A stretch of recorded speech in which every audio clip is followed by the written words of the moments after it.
Vamos lá. Graça e paz. Estamos aqui para mais um estudo do livro de Apocalipse. Nós estamos no quarto estudo desse livro e a sessão é a sessão de número 3. É a sessão que nós vamos tratar das 7 trombetas.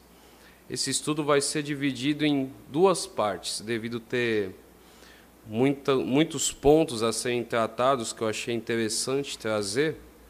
Então vai ser necessário dividir em duas partes, de forma panorâmica ainda, né?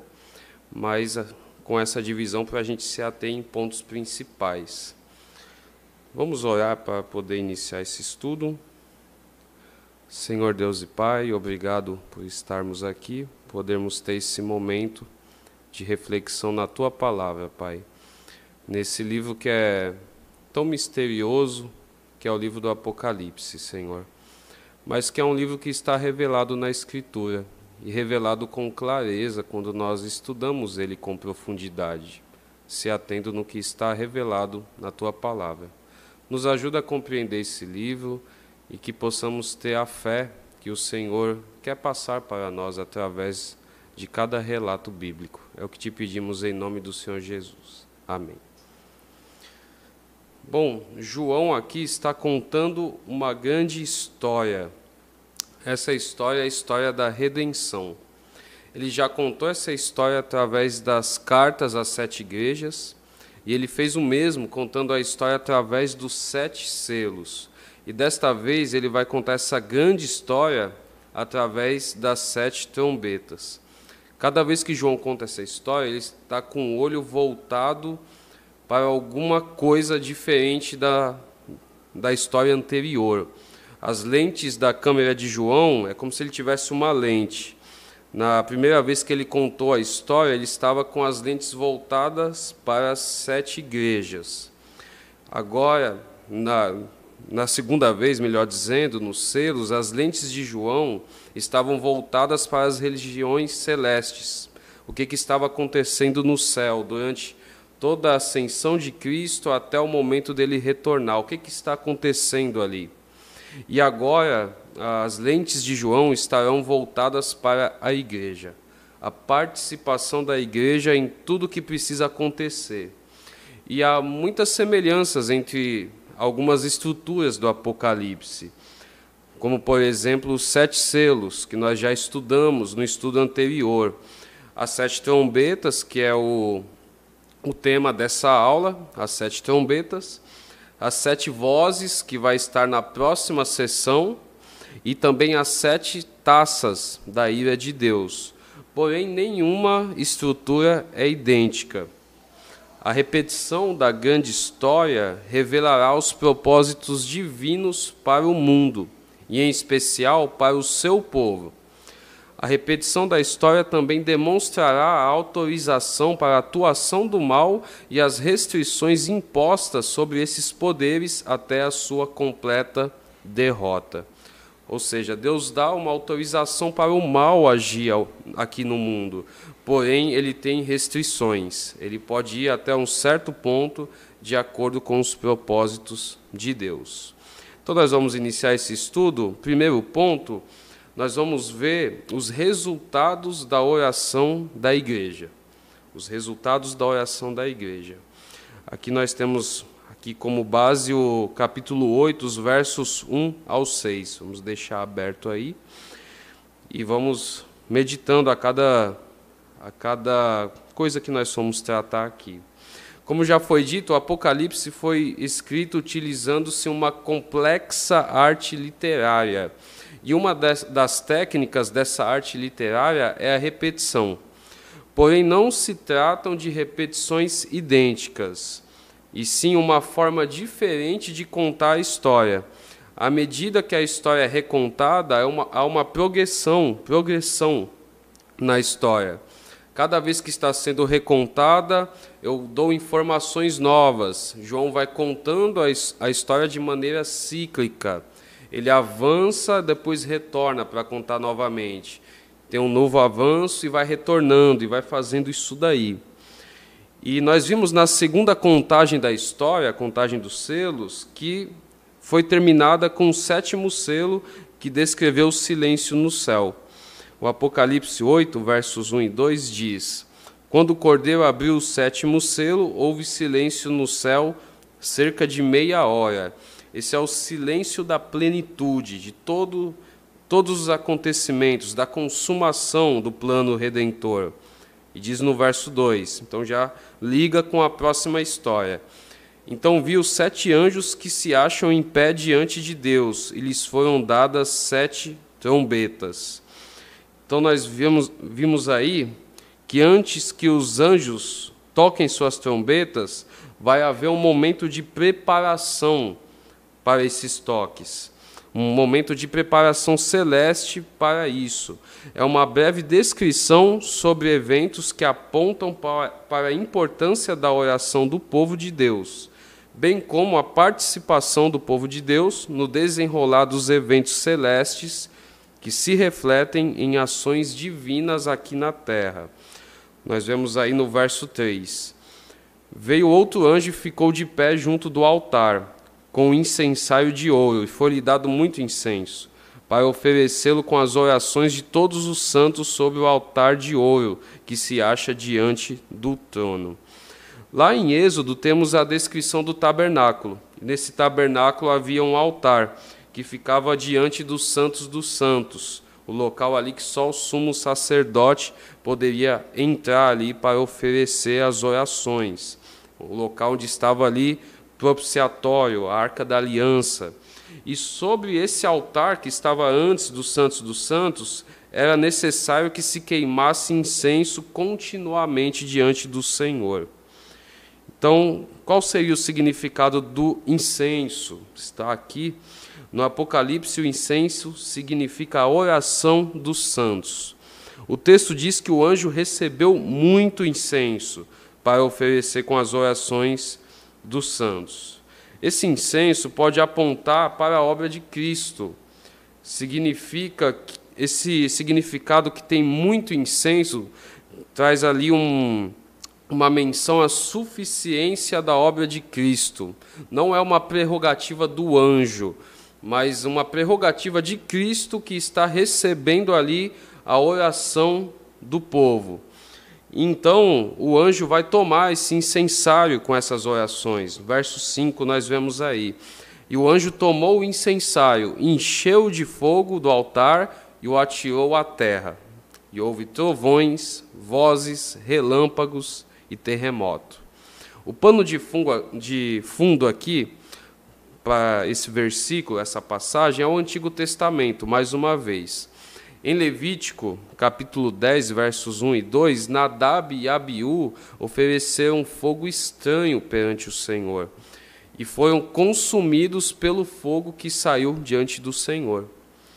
E lá em Números 16 nós temos a rebelião de Corá, Dotã e Abirão, juntamente com 250 homens. Eles achavam que Moisés estava excedendo na autoridade que tinha sido dada a ele. Então Moisés lançou o desafio dos incensários. Todos deveriam pegar incensários e oferecer diante do Senhor. E Deus mostraria quem de fato era o escolhido. Quando os 250 homens fizeram isso, a reação divina foi destruir aqueles homens. A Bíblia diz que saiu fogo e consumiu os 250 homens que ofereciam o incenso. E nós sabemos que Corá, Dotã e Abirão foram também engolidos ali pela terra. Abriu-se a terra, engoliu eles juntamente com as famílias. E também uma outra passagem, que é um pano de fundo, é a passagem de Ezequiel, capítulo 10, versos 1 ao 7, onde tem um homem vestido de linho que toma uma brasa de fogo de entre os querubins, ali no altar celeste, e o lança à terra por ordem divina. Isso por conta da ira de Deus sobre o povo que havia pecado. Então, lançar o fogo à terra, ali a brasa de fogo, significava o juízo de Deus. Então, são menções da história do juízo divino sobre o mundo pecador. E nós vemos aqui que Deus ouve e aceita as orações da igreja. Deus usa as orações para cumprir os seus planos. Há os decretos de Deus. À medida que as orações vão sendo feitas, Deus cumpre os decretos dele através dessas orações, através da aceitação das orações. E nós vamos, então, para as 7 trombetas, é o nosso segundo ponto. As 7 trombetas. Qual a relação das 7 trombetas com os selos anteriores? João está recontando a história mais uma vez, a história da redenção. Porém, não vai recontar toda a história, mas ele vai ter um foco específico. Os primeiros 4 selos, lá na última história, nós vimos neles a história da igreja, a vitória pelo Evangelho, o sofrimento da igreja, a perseguição que iria vir. No 5º selo, as almas debaixo do altar clamaram por justiça. No 6º, essa justiça é feita. Nós vemos a justiça sendo feita. E no 7º, houve um fim provisório para a história. Talvez as trombetas aqui encaixam-se como uma descrição mais aprofundada do 6º selo. Porque no 6º selo nós temos menções de terremoto, elementos da criação que foram abalados, como sol, lua e estrelas. Então a estrutura é muito similar, parece que João vai aprofundar isso daí, ele vai dar uma descrição aprofundada do 6º selo. E ele vai fazer isso através das trombetas. Nós temos alguns vídeos, talvez no YouTube, que nós vemos de vez em quando, que as pessoas estão andando e ali aparece um trompete gigante. Aquele trompete toca, é a trombeta. Já teve até reportagens que falam, teve um barulho no céu ali, eu acho que Deus já trocou a primeira, a segunda trombeta. Vamos tomar cuidado. Mas nós vamos ver aqui que as trombetas não passam de anúncios. Não é um som ensurdecedor. Embora na segunda vinda de Cristo haverá, como diz a palavra, né, um grande soar de trombeta. Não sabemos se é literal, mas isso seria uma trombeta só, né, a trombeta do retorno de Cristo. Agora, as 7 trombetas aqui são acontecimentos, assim como no Antigo Testamento o povo, quando ia para a guerra, alguns anúncios eram feitos através de trombeta. Eles tocavam trombetas para organizar o povo, para organizar a batalha, organizar o dia a dia ali dentro das tribos de Israel. Então, elas anunciam acontecimentos. E é isso que João vai trazer aqui, desta forma. E a primeira trombeta está aí no verso 7, Apocalipse 8, verso 7.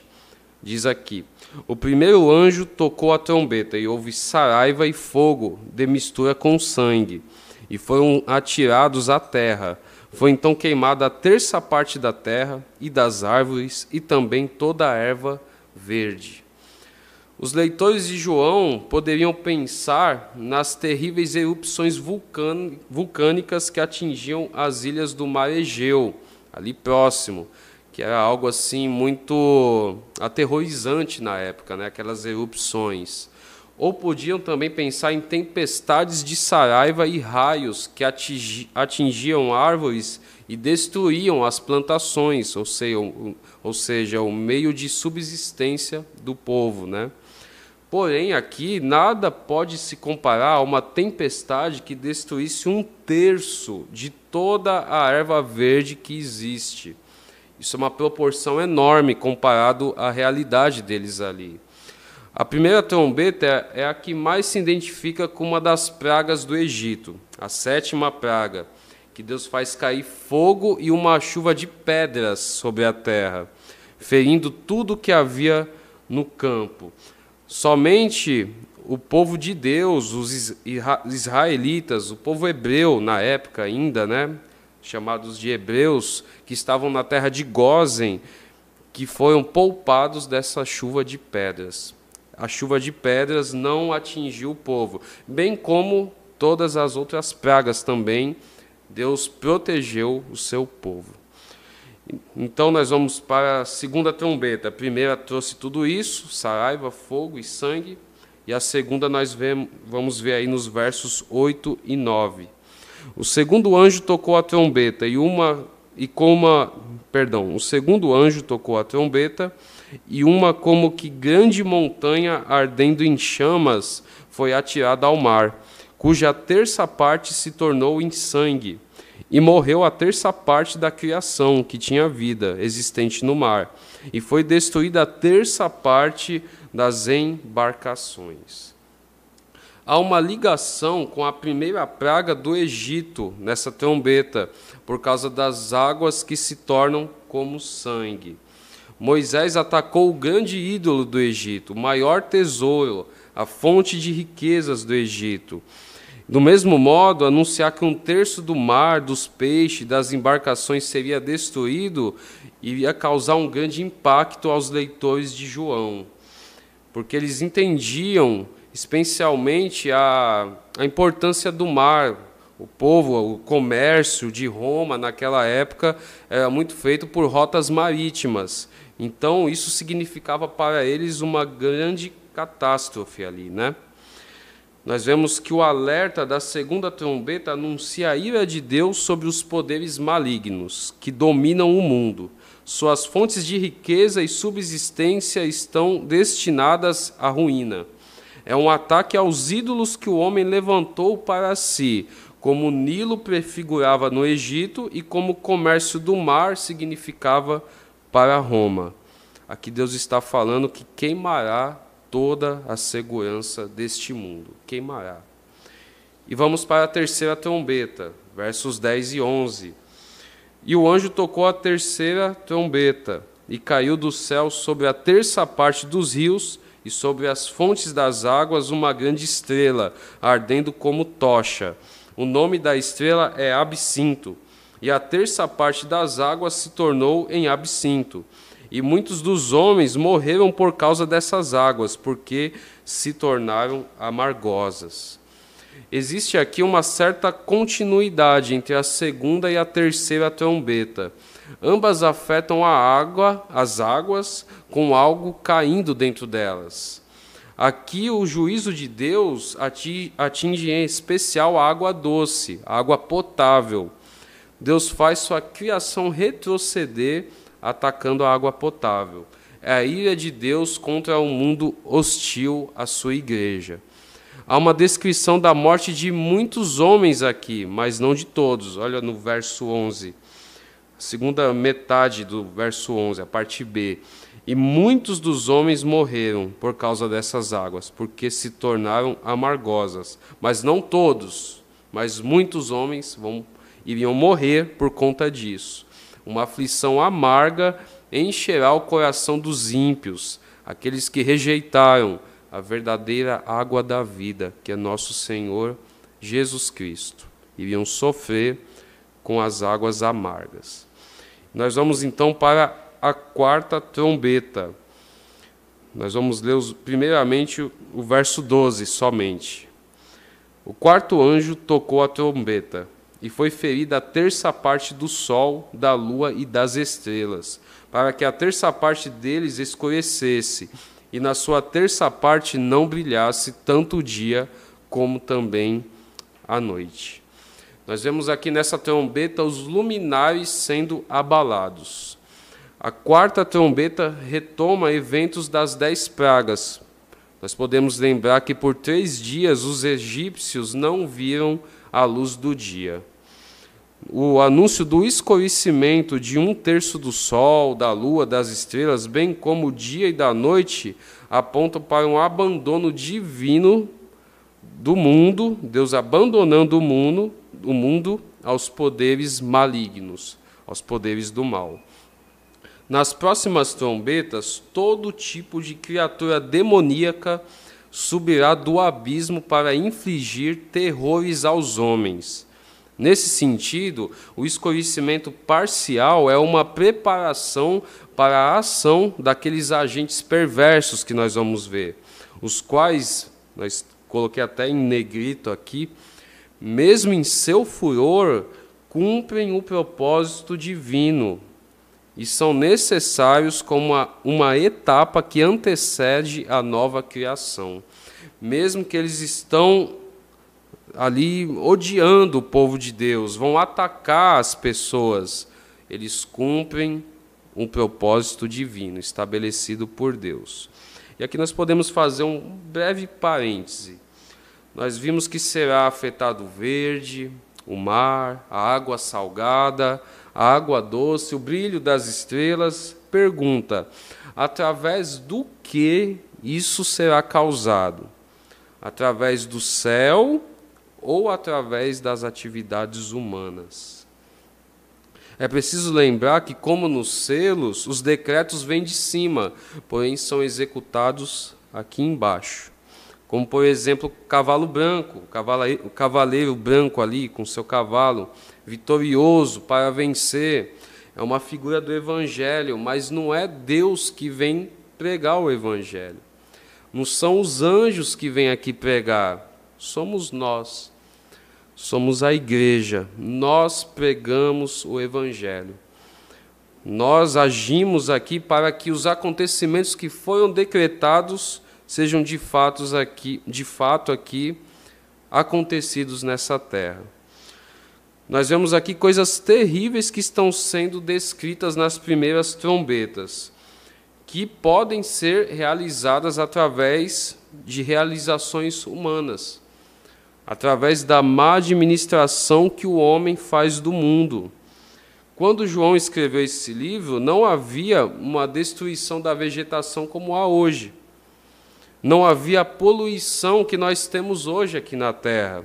Talvez as estrelas eram vistas em sua totalidade, coisa que hoje não é mais possível por conta da poluição. Então, as coisas estão sendo decretadas no céu, mas nós agimos aqui na terra, tanto o povo de Deus quanto os ímpios, para cumprir o que está sendo decretado por Deus lá no céu. Mas não para por aí, vamos ler o verso 13.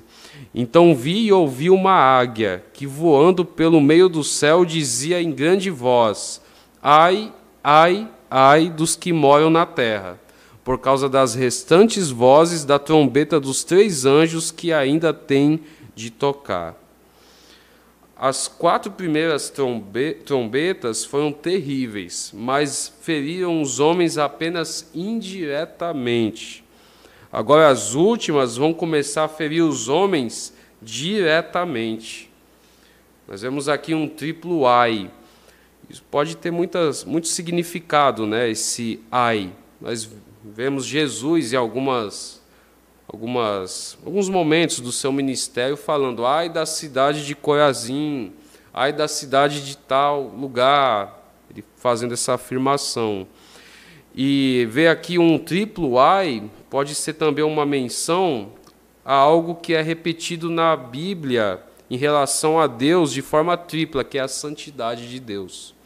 Deus é santo, santo, santo. Talvez esse triplo ai mostra que a santidade de Deus que está sendo ferida com o pecado humano, com o pecado aqui nessa terra, vai vir com juízo na mesma intensidade. O ai vai na mesma intensidade da santidade de Deus. Então o juízo vai vir dessa forma. E também nós podemos falar que é a soma das 3 trombetas que virão. 3 ais, as 3 últimas trombetas, né? Então pode ter todos esses significados aí, por isso que há uma exclamação solene aqui, né? O anjo está anunciando solenemente: ai, ai, ai, pelo que está por vir. E nós vamos então para a 5ª trombeta. Vai ser a última que nós vamos ver hoje. A 5ª trombeta está dos versos 1 ao 12. Nós vamos ver só alguns versículos dela. A 5ª trombeta é a mais extensa em termos de descrição. Nós vemos aqui nela que algo luminoso cai neste mundo e produz destruição. O verso 1 aí do capítulo 9 diz: o 5º anjo tocou a trombeta e viu uma estrela caída do céu na terra, e foi-lhe dada a chave do poço do abismo. Vamos lá. Nós podemos dizer que essa estrela é Satanás. O grande dragão que ainda vai ser revelado na próxima sessão do Apocalipse, que vai ser descrito com mais detalhes. O grande perseguidor da igreja. Satanás, após sofrer uma terrível derrota nos céus, ele é lançado, esse monstro é lançado aqui na terra.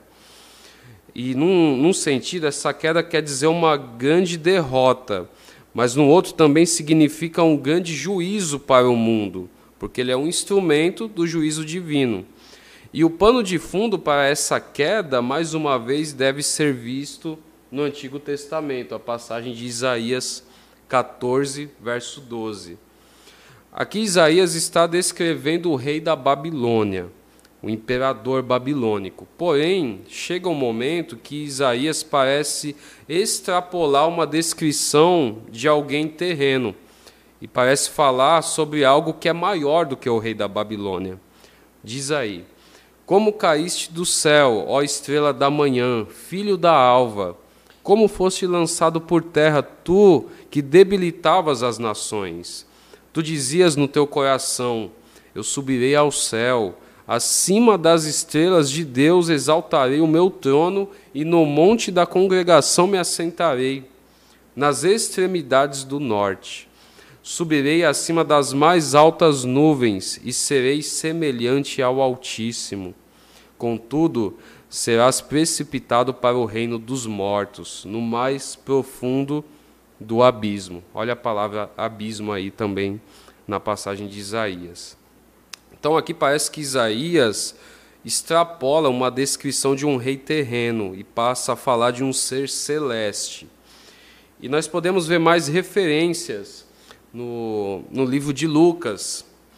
Lá em Lucas capítulo 10, versos 17 a 20, Jesus revela aos discípulos qual o motivo de eles estarem tendo vitórias contra os demônios nos exorcismos, e que esse fato deles estarem tendo esse sucesso na expulsão dos demônios é que Satanás, o maioral dos demônios, estava sofrendo uma queda.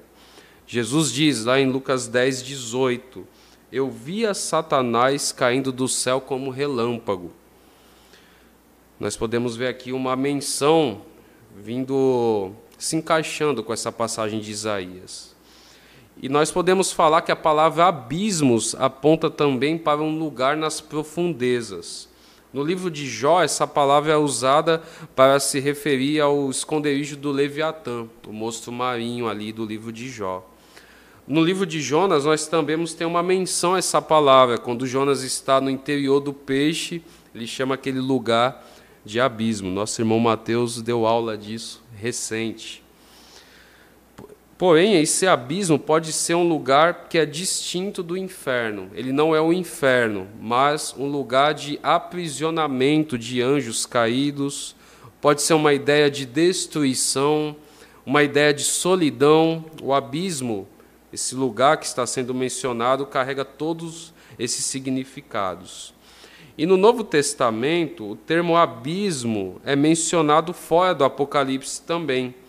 Lá em Lucas 8, verso 31, o texto onde os demônios que possuíam o Gadareno e se intitularam de legião, esses demônios rogam a Cristo para que não os mandasse para fora ali para os abismos, para que fossem lançados no abismo.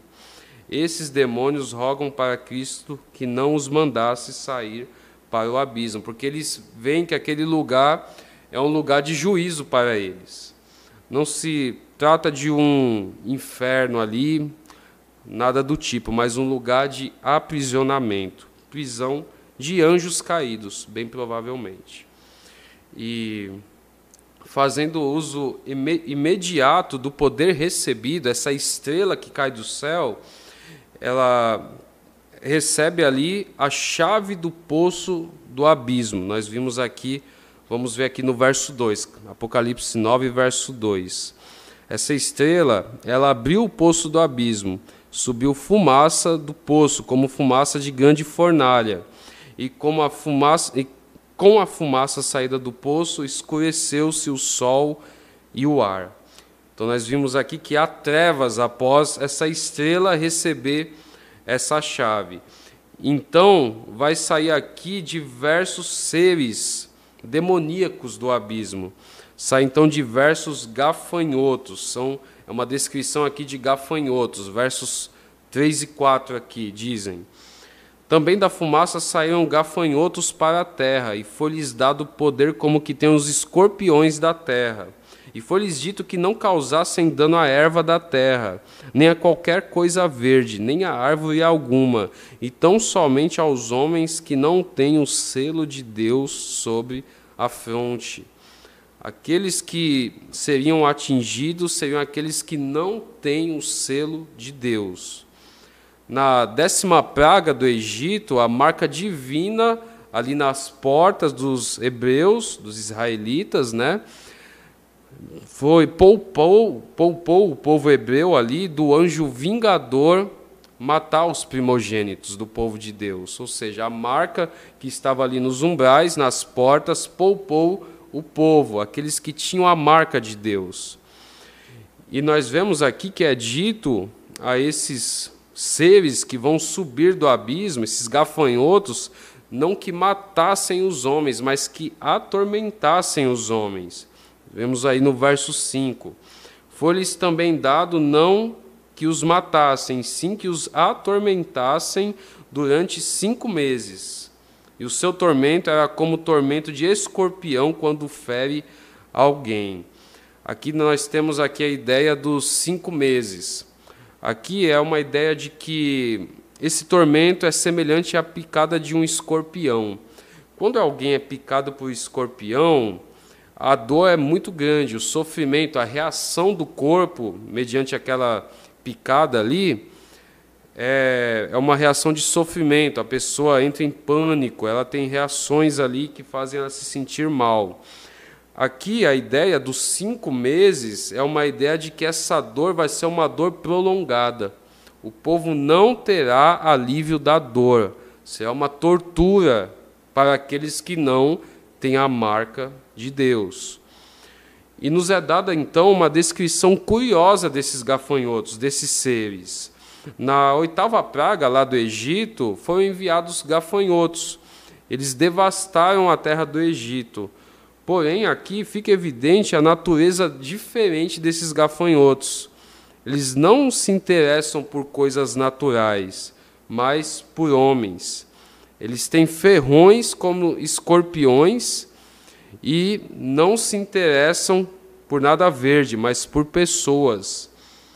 Então eles são seres curiosos aí, um tanto curiosos.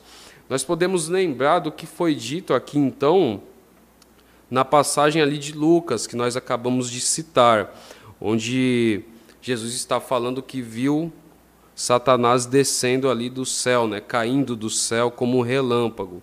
Jesus complementou quando ele disse isso aos discípulos. Ele disse: eis aí vos dei autoridade para pisar de serpentes e escorpiões, e sobre todo o poder do inimigo, e nada, absolutamente nada vos causará dano. Não obstante, alegrai-vos, não porque os espíritos se vos submetem, e sim porque o vosso nome está arrolado nos céus. A identificação de serpentes e escorpiões como agentes satânicos, ou seja, demônios, é a chave para entender o poder desses seres, desses gafanhotos. Eles estão a serviço da estrela caída, mas eles cumprem também ordens divinas. Ao mesmo tempo, o poder da igreja sobre serpentes e escorpiões é mais uma indicação de que o povo de Deus estará isento dessa ação desses demônios. E nós vemos então algumas descrições aqui. João dá 6 descrições dos gafanhotos, que formam um quadro bastante assustador. Primeiro, eles assemelham-se a cavalos preparados para a batalha, talvez mostrando a rapidez deles. Segundo, usam coroas na cabeça que parecem de ouro, ou seja, como reis, eles estão reinando ali numa esfera de poder. Terceiro, eles têm rosto de homem, são seres talvez racionais, que estão ali pensando em destruir os homens mesmo. Não é um acidente, não é um simples instinto, mas é uma vontade de destruir as pessoas. Quarto, eles têm cabelos de mulher, talvez um poder de sedução. 5, eles têm dentes de leão, são ferozes em destruir. E 6, usam couraças de ferro, ou seja, são indestrutíveis. Mas eles não são seres literais, mas espíritos malignos que atormentam vidas, arruinam lares, promovem a imoralidade, seres que destroem a paz, trazendo sofrimento por onde passam. São esses seres que estão por trás de muitas coisas que nós vemos por aí, por muitos pecados. São eles que estão por trás da violência, da maldade que nós vemos no mundo, das drogas. Nós temos uma droga nova aí, a K9, que está sendo muito falada, a própria cocaína aí, né? Enfim, tantas drogas que destroem as pessoas com aquela abstinência, o crack, estava tentando lembrar do nome, o crack que destrói, a pessoa fica ali sofrendo com aquela abstinência, e se não usar aquele entorpecente, ela passa mal, ela tem reações no corpo, e mesmo usando aquilo ali, ela continua querendo mais e se destruindo. Nós vemos essas ações desses seres já em curso. O crime organizado é algo que também está junto com esses seres. Enfim, nós podemos falar aqui da prostituição também. Então, nós podemos falar que isso já está acontecendo hoje. Talvez vai se intensificar daqui para frente. Essa K9 aí, quem achava que o crack era algo muito poderoso, a K9 é muito mais destrutível. Então, isso talvez vai se intensificar, mas já está acontecendo. Nós vemos aqui que as trombetas já estão sendo tocadas, os anúncios da volta de Cristo já estão sendo ditos aí. E esses gafanhotos têm um rei, verso 11, capítulo 9, verso 11. E tinham sobre eles como seu rei o anjo do abismo, cujo nome em hebraico é Abaddon e em grego Apolion. Esses termos aí, Abaddon e Apolion, significa perdição ou destruição. Está mais ligado à destruição.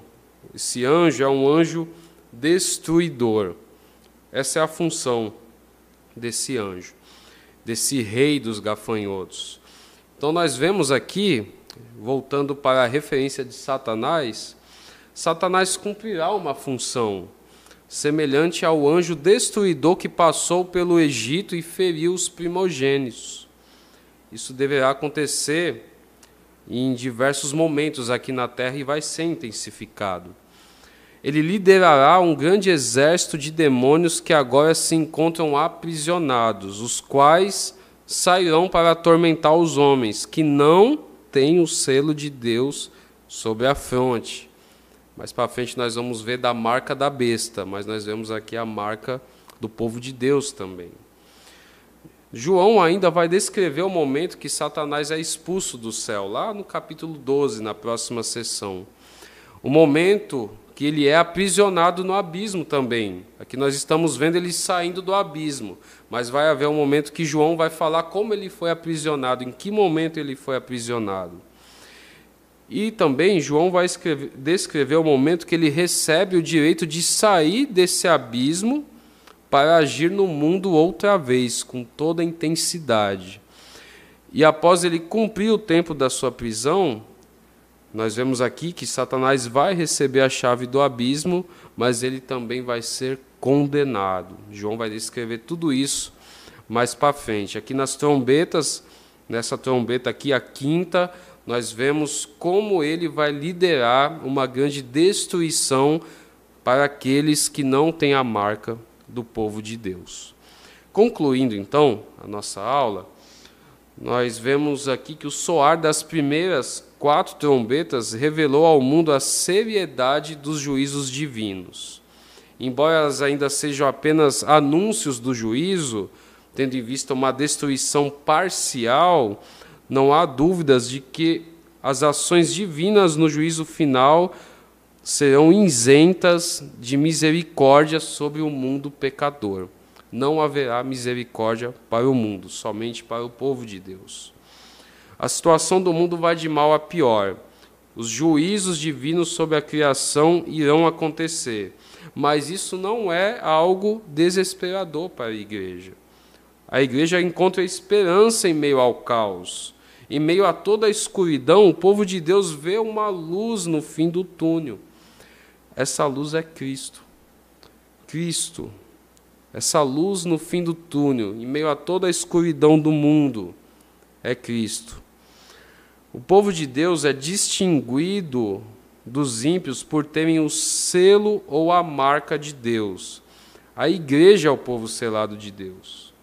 Quando Deus liberar a ação dos poderes das trevas sobre este mundo, aqueles que tiverem a marca do Cordeiro, a marca do Pai, do Filho, do Espírito Santo, do verdadeiro batismo que lava os pecados dos seres humanos, esses serão poupados da grande destruição reservada para este mundo. Então o Apocalipse ele está aqui para isso, para nos dar esperança em meio ao caos. Essa esperança proclamada no Apocalipse, ela renova a nossa fé. Muitos acham um livro misterioso, difícil de entender, e realmente é. Mas quando nós o entendemos e analisamos o que está acontecendo hoje aqui na Terra, nós temos esperança, temos a nossa fé renovada diante de Deus. Amém, irmãos. Esse é o nosso estudo, nós vamos continuar nesse segundo ponto que nós iniciamos na nossa próxima aula, a aula de número 2, a segunda parte dessa terceira sessão. Eu vou pedir para o irmão Mateus agradecer o estudo. Senhor, nosso Deus e Pai, nós te agradecemos, Senhor, por este estudo que tivemos aqui hoje. Obrigado, Senhor, pela vida do Felipe, porque o Senhor o tem capacitado para ensinar a tua igreja a respeito desse livro, que é um livro tão difícil, Senhor, tão complexo de ser entendido, e que muitos têm tantas impressões erradas, têm tantas opiniões erradas sobre eles, muitos têm medo até mesmo dele, mas nós podemos aprender que neste livro nós podemos encontrar esperança, Senhor. Esperança de que o Senhor voltará e de que, embora nós estejamos vivendo um caos, ou de que no futuro nós ainda vivamos um caos ainda maior do que nós vivemos hoje, ainda assim tudo isso está nas tuas mãos. Tudo isso está no teu controle, Senhor. E o Senhor governa sobre tudo, sobre toda a história. Senhor, dá-nos ânimo, alegria para estudar o livro de Apocalipse. É o que te pedimos, Senhor. E que o Senhor continue nos abençoando através da vida do Felipe e que o Senhor continue o usando como instrumento nas suas mãos. Senhor, te agradecemos mais uma vez e oramos em nome do teu Filho Jesus. Amém.